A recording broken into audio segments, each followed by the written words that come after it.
If anyone makes my little brother cry, I won't forgive you.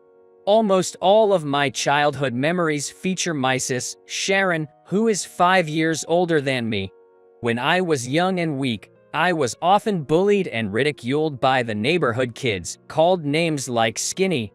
Whenever I came home crying, Sharon would get as mad as a hornet, broom in hand, and chase the neighborhood bullies around with a face that could scare a demon.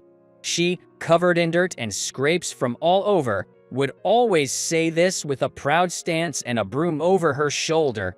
I'll always protect you, Terry.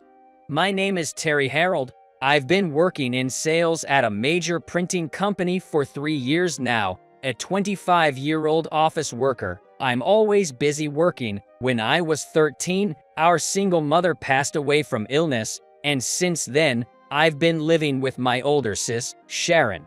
After graduating from college, I moved out when I got a job. Sharon took over our mom's role, attending high school and working at the same time, so I wouldn't feel the loneliness of being parentless. She really took care of me and our home. I can't thank her enough.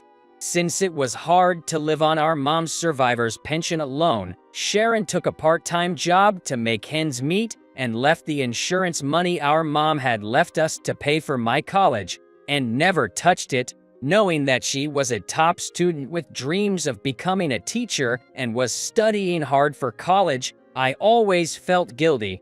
Right after our mother passed away, I once walked past the family restaurant where she worked. Inside, fashionable high school girls were enjoying sweets and studying with their friends. My sis, on the other hand, seemed to have made some mistake and was bowing her head in apology to a customer. She can't even have fun like other high school students. I couldn't bear it and hurriedly left.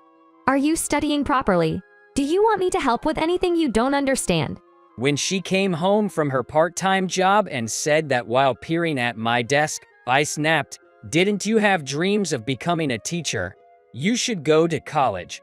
Quit your job." She, who had been looking at me in surprise, said, "My greatest wish is to help you become a successful adult. Don't worry about anything and just study hard." Then she gently stroked my head. I was so moved that I couldn't stop the tears from flowing. We weren't wealthy even when our mother was alive, so we were used to being poor. But life after our mother passed away was even worse. Sharon would only buy clothes for me. I think this will suit you, Terry.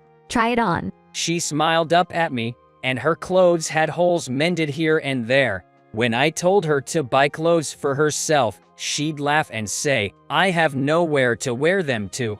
Her specialty, stir-fry, was the only dish on my plate that contained meat.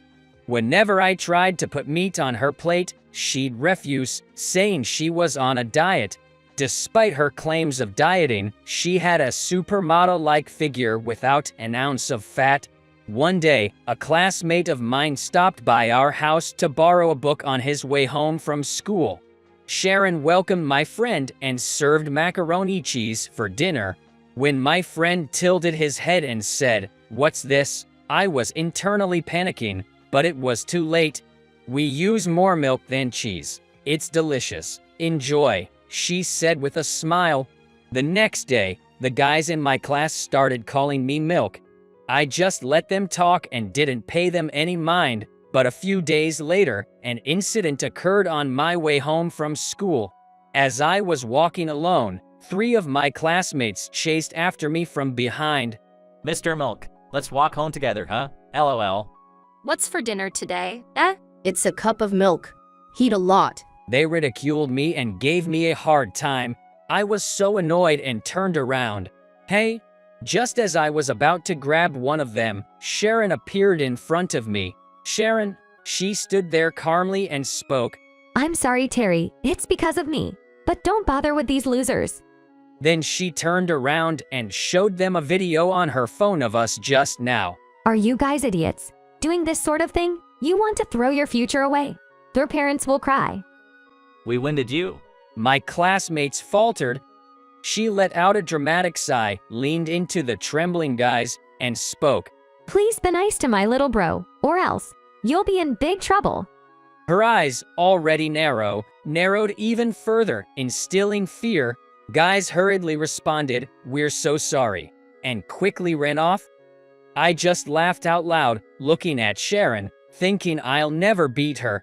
Thanks to my powerful sis, I was able to make it into what the general public would call an Ivy League university. I got a job at the largest printing company in the industry, and when I got the job offer, Sharon cried and celebrated with joy. I was more pleased to see her happy face than the fact that I had received the job offer. Harold, let's go grab a bite. My coworker, Nick, called out to me. Looking at the clock, it was pointing at 12 noon.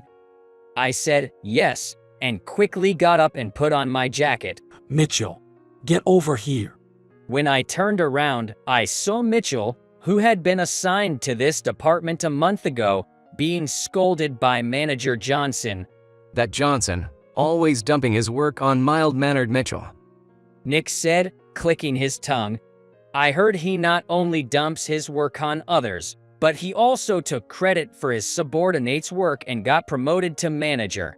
Is that true? Looking at Mitchell, who was bowing and apologizing to the manager, I couldn't help but feel irritated and asked, "Yay, he seems to have done some pretty bad things before he came here. He always targets the weak." Mitchell is a kind and quiet guy. Ever since we joined the company, he was always smiling, always taking the lead in doing undesirable tasks, a hard worker, and trustworthy. He might be slow at work, but he's careful and precise. I've been saved by him several times. I hope he's all right, I murmured to myself as looking at Mitchell, and Nick said, "Don't get involved, you'll be his next target," and petted my shoulder. Then, one day, Mitchell returned to the office in an unusually high spirit. Mitchell, did something good happen? As I called out to him from across the desk, Mitchell replied with a happy face. I got an order for the packaging of a spa salon's original products. What? That salon has, like 120 branches nationwide. Man, congrats, Mitchell. Mitchell had been diligently visiting this spa salon for years, building up trust slowly through small jobs. Since I know how hard Mitchell had worked, I was as happy as if it were my own achievement. That evening, I invited Mitchell out for a drink. "Let's go drinking tonight. I'll treat you to celebrate your big order." However, Mitchell, who had been so energetic during the day, seemed down and said, "I'm sorry, I'm just not in the mood," and quickly left for home. From the next day, Mitchell was off work due to poor health. What could have happened? He was so excited. As I was gazing blankly at Mitchell's desk, Nick told me, He lost a big order from an aesthetic salon to Johnson. "What? But Mitchell spent years on." Seems like Johnson gave Mitchell another small task. In anger, I slammed my desk. Nick quickly calmed me down, saying, "Harold, calm down. Don't do anything unnecessary." I jumped up from my seat. The chair hit the wall behind me with a loud noise. Shaking off Nick's hand that was trying to stop me, I walked briskly toward the manager's desk. "Manager, is it true that you took the spa salon job from Mitchell?" I shouted so loudly that it echoed through the office. Manager Johnson, removing his glasses, said, "What's the meaning of this, Harold? Answer me, did you take Mitchell's job?" I yelled at the manager, leaning on his desk with both hands. I did not steal it. Mitchell said the task was too much for him and asked me to take over. You're too rude. He, red-faced, stood up and yelled back, banging on his desk. "Liar. Mitchell spent years getting that job. He was so happy, he would never say something like that. You're just a useless hyena who can only dump your work on others and steal their work." He stood up, his face bright red, wincing and shaking, and shouted, "Harold, you'll regret this. Get the hell out of here." Immediately, Nick rushed over, apologized, and forcibly took me to the break room. He gave me a glass of water. Harold, what on earth were you doing? He's still your boss. Well, you're not wrong about what you said. But still, Be careful from now on.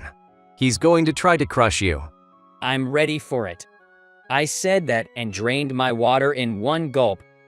1 month later, I had arranged to have dinner with Sharon on this day. I made a reservation at an Italian restaurant that she loves. Sorry. I got caught in an annoying phone call right as I was leaving. She sat at the table and looked at me curiously.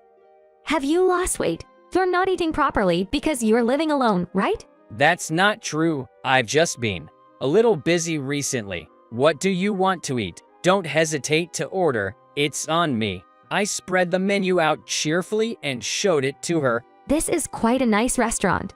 Do you come here with your girlfriend? She asked me as if teasing, while looking at the menu. I don't have a girlfriend. What about you? Do you have a boyfriend? Yes, I do have a boyfriend. What? Who is he? Are you going to marry him? Oh, stop it. I'll introduce him to you soon. She said shyly and hid her face with a menu. I felt a little complicated. Of course, I want her to be happier than anyone, but I also felt a little lonely. Glancing at her, I saw a clover pendant swaying on her chest. It was something I bought with my saved pocket money at a street stall as a memento for her 20th birthday. Are you still wearing that? Doesn't suit a 30-year-old woman. I'll buy you a new one. As I said that half embarrassedly, she replied, leave me alone. I like it, and gently stroked the pendant. I felt a little embarrassed again. After a delicious meal, and sipping on a well-paired wine, and talking with her for the first time in a while, my tired heart felt a little more energized. It's okay. I can keep going from tomorrow, I told myself over a glass of wine. Then suddenly she leaned over and asked, so, what really happened? Huh? Terry, your sis isn't blind. She stared into my eyes and said, I couldn't hide anything from her. Since that incident, I had been harassed in various ways by Manager Johnson at the company. Ignoring me was a given. I was isolated in the document room and made to organize documents. I was forced to make a huge amount of unnecessary documents, and when I submitted them, they were thrown in the trash in front of me saying I don't need it anymore. From washing the company car, distributing flyers for customers in front of the station, I was hardly allowed to do any decent sales work, and a month was about to pass.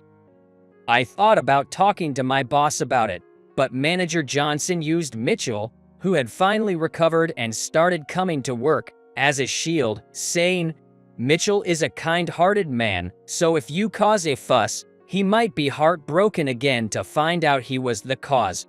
Nick was worried and told me, just apologize to him already. That will make him feel better, but I had absolutely no intention of apologizing. If it comes down to it, I'll punch Manager Johnson and quit. I spit out the same words I had said to Nick at the time in front of Sharon and drained my wine. She had been silently listening to my story while sipping her wine, but after hearing that, she put down her glass and quietly said, Terry, don't stoop to that scum's level. I was reminded of her during the milk incident. Her slanted eyes were raised even higher. Actually, I had another story for you today. Huh, what is it? She finished her wine with a defiant smile. Good and smiling. Manager Johnson, surprised, took off his silver-rimmed glasses and looked at me. The major family chain with 1,000 stores nationwide. I was standing in front of his desk, reporting on the sales. The manager pondered for a moment and leaned forward, asking me excitedly, when did you start dealing with them? They contacted me. I've handled a few small, sudden tasks with tight deadlines for them in the past. I was around quite often, so maybe they felt sorry for me. They contacted me this time. May I take charge of this? He suddenly changed his attitude and said in a sweet voice, Harold, you seem a little worn out recently, so you should take it easy. No, I'm fine. Besides, they specifically requested me to. Enough. I'll handle this matter. You back off and assist. I'll let you prepare the materials for the negotiation. Get back to work. Interrupting my words, he turned his back to me swiftly. His back seemed to silently taunt me with, "Now I'm surely up for a promotion. Ha." On the day of the meeting, as I was about to leave with Manager Johnson, Mitchell came up to me with some documents. I don't know if this will be of any use. What he handed me was a document comparing promotional goods from about 100 specialty dessert shops across the country. It was something he had gathered over many years. I thought this might come in handy. I used to visit dessert shops across the country, both as a hobby and to gain practical knowledge. It might give you some insights on how to differentiate from other shops. Mitchell, this is really precious. Thank you. I'll make good use of it. I thanked him and headed to the negotiation. Waiting nervously in the conference room of the Good and Smile Inc. headquarters, Manager Johnson and I sat down. The promotion manager on their side is a young woman. She might be easy to sway on this case, huh? He said with a chuckle. Just then, the door opened and a woman appeared. I apologize for keeping you waiting. We got up and said hello. Idiot. The person you said was easy is my sis. I looked at Sharon and yelled inside my heart. She got a job at a diner where she used to work part-time after graduating from high school. After working for 6 years, she passed a promotion exam and became a store manager. Her hard work and innovative ideas led to a significant increase in the diner's sales. As a result, she was promoted to the head office, where she now works as a promotion manager. She often told me that the effort she put in as a manager is now helping her in her current job. I realized and knew how great Sharon was when I started working, and I really respected her passion for her work. Although I'm her younger bro, she always carried herself like a successful businesswoman, and she looked especially cool today, which made me proud. We're in charge of your company. I'm Johnson. Nice to meet you. Manager Johnson greeted her with a modest attitude. Isn't Harold in charge? When Sharon asked him that, Manager Johnson laughed and said, he has only been with the company for 3 years and lacks experience, so I will take care of it. I see. She glanced at me. I was reminded of that day. After dinner with her, I told her about Manager Johnson. She said, while drinking her wine, Actually, I had another thing to talk to you about today, Terry. What is it? Terry, you're in charge of our company, right? Yes, but I've only been handling minor cases. It's tough to break into your company because it has strong connections with other companies. At a recent meeting, our company officially decided to open a new dessert specialty store. Your company has just developed a special process for paper, right? It's perfect for both promotional materials and interior design for this store. So we'd like to hear about it.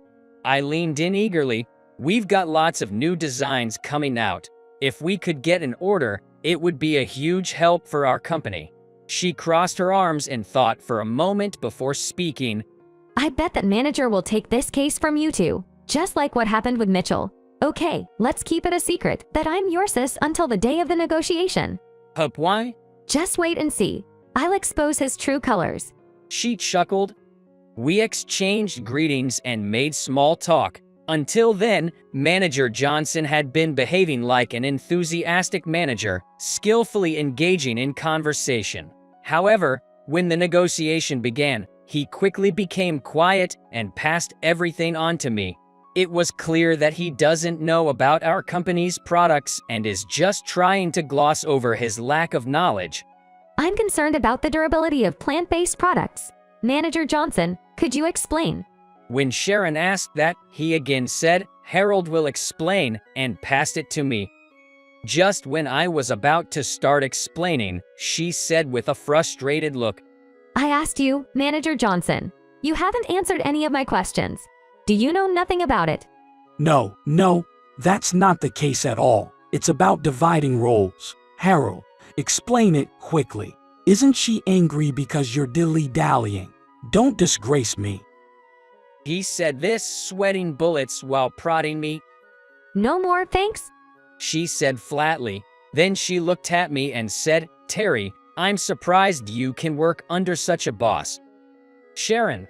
Manager Johnson looked back and forth between us with his mouth opening and closing like a goldfish. Terry, your sister. Sharon stood up and bowed. Thank you for always taking care of my brother. I am Terry's sister. He hastily stood up from his chair and addressed me. Harold, you should have told me about this in advance. I'm sorry, she said she would introduce herself during the meeting. Manager Johnson, I heard you snatched the work your subordinates struggled to get and made it your achievement, and you got promoted to section manager. It's unbelievable for an elite. Sharon said with a sarcastic smile. Then Manager Johnson retorted, I don't need to hear that from a high school graduate like you. A friend of mine from the restaurant industry happened to work with you and told me a lot. Don't preach to a university graduate elite, acting so pompous while you were just a restaurant manager. I was infuriated and confronted him. Hold on a second. My sister, she gave up on going to college for my sake.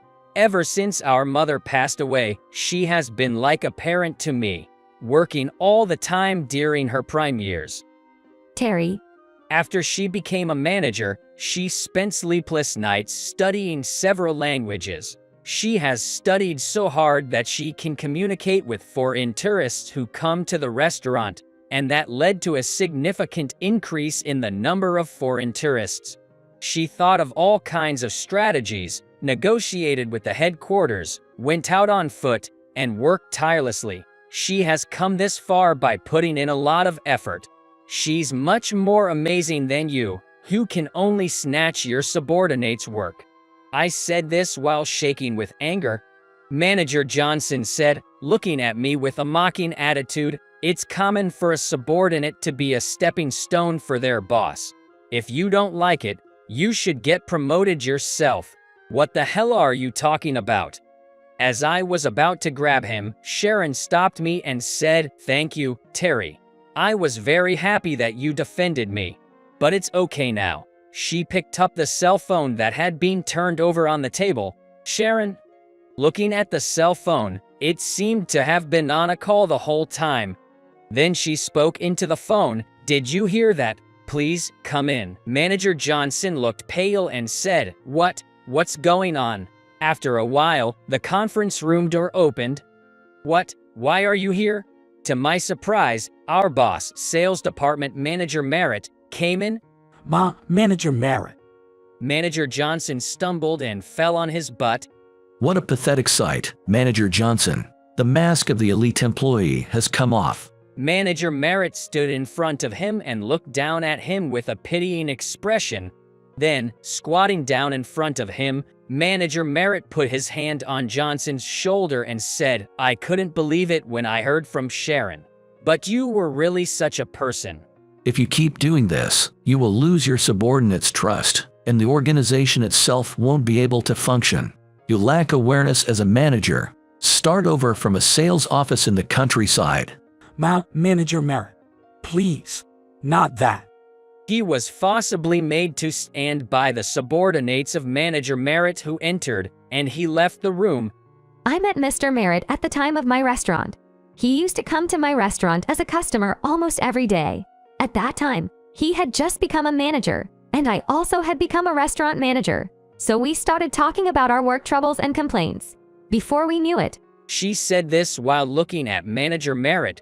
So the person you're dating is Manager Merritt. The two of them awkwardly looked at each other.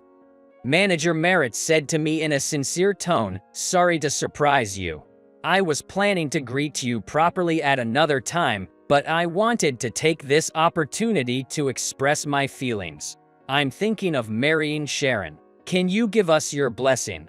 Startled, I stammered, blessing. If she chooses you, I have no objections. Please take care of my sister, and bowed my head. The issue with Manager Johnson is due to my lack of management. I'm truly sorry. You don't need to worry about Mitchell. I'll handle it appropriately. Mitchell's face surfaced at his words. Sharon returned Mitchell's materials as she spoke.